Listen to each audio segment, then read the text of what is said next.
Sir मेरा अगला सवाल ये है, क्या हिबा को चैलेंज किया जा सकता है और हिबा को चैलेंज करने का सबसे बेस्ट टाइम कौन सा है? असल में वामिक हिबा देखे ना, ये प्रॉपर्टी की कुछ टर्मिनोलॉजी है जो एक आम आदमी नहीं समझता, तो हिबा का वर्ड सुन के ही वो बड़ा अजीब सा लगता है कि हिबा क्या है।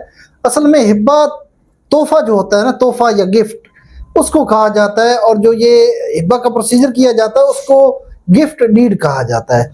तो हिबा एक्चुअल में होता क्या, गवर्नमेंट ने ये हिबा बनाया क्यों था, रूल क्या था कि अगर किसी को आप कोई तोहफा देना चाहते हैं तो अपनी जो कुल आपकी जायदाद है या कुल प्रॉपर्टी है उसका 1/3 पार्ट, 1/3 हिस्सा, 1/3 हिस्सा आप हिबा कर सकते हैं। इससे ज्यादा आप हिबा कर ही नहीं सकते कानूनी तौर पे।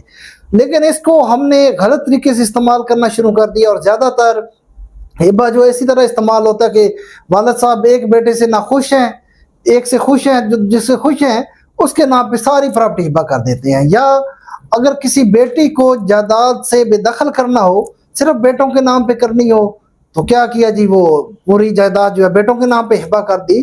तो कानून ये कहता है कि तीसरा हिस्सा, जैसे 100 रुपए आपकी जायदाद है और आप हिबा करना चाह रहे हैं तो सिर्फ 33 रुपए कर सकते हैं। 1/3 पार्ट उसका 33 रुपए बनता है।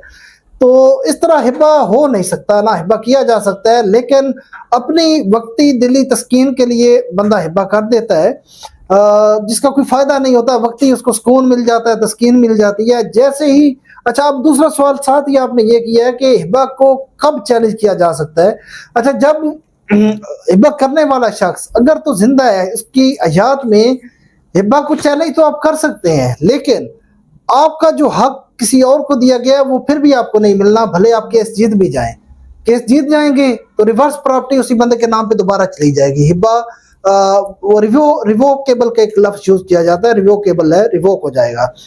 लेकिन अगर वो शख्स इस दुनिया से चला गया, वफात पा गया है, उसके बाद अगर आप उस हिबा को चैलेंज कर देते हैं तो, और हिबा में ना मैक्सिमम यही देखा गया है कि कोर्ट्स के अंदर जो भी केसेस गए हैं वो तकरीबन तमाम केसेस जीते ही गए हैं और केस जीत जाते हैं, दावा जीत जाते हैं, तो आपका जो हिस्सा बनता है उस प्रॉपर्टी में, उस जायदाद में, वो आपको मिल जाता है। तो बेहतरीन जो तरीका है वो भी बता दिया और वक्त जो है वो भी बता दिया कि आफ्टर डेथ, उस बंदे की वफात हो जाए उसके बाद आप उस हिबा को चैलेंज कर लें।